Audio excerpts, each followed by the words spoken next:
Si Olivier Delacroix arrive à avoir ce lien de confiance supplémentaire avec les personnes qui l'interrogent dans ses émissions, si est qu'il a, lui aussi, été dans le marasme total. On apprend beaucoup de l'épreuve, même si Jen et CH, ce jeudi 16 février lors de son passage dans l'émission Le Figaro la nuit. Quand vous perdez deux êtres qui vous sont chers.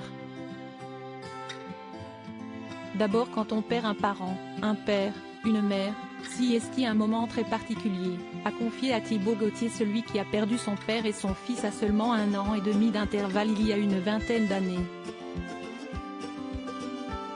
À l'époque, il ne voulait d'abord pas croire qu'il ne reverrait jamais son père.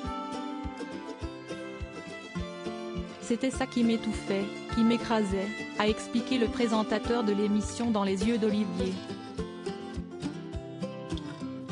Si est quelque chose qui vous pulvérise, qui vous fait douter du sens de votre vie, du sens de tout ça et vous vivez dans une chute vertigineuse infinie et vous vous demandez quand est-ce que ça va s'arrêter, a-t-il expliqué.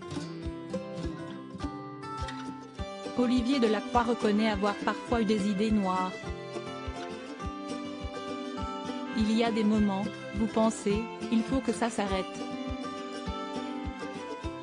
Ça ne veut pas dire que j'ai eu envie de me suicider, mais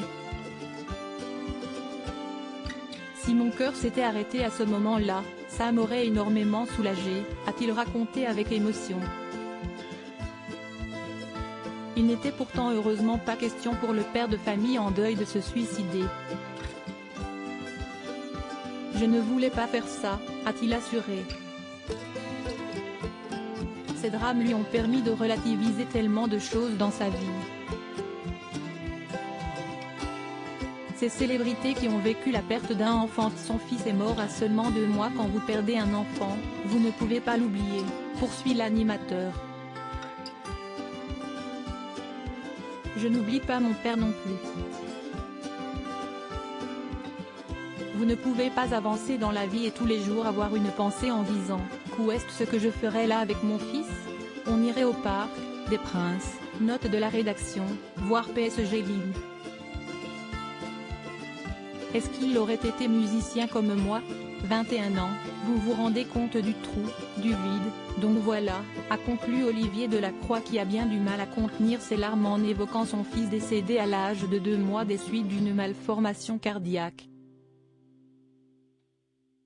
Article écrit en collaboration avec 6 médias Crédit Photo, Cédric Perrin.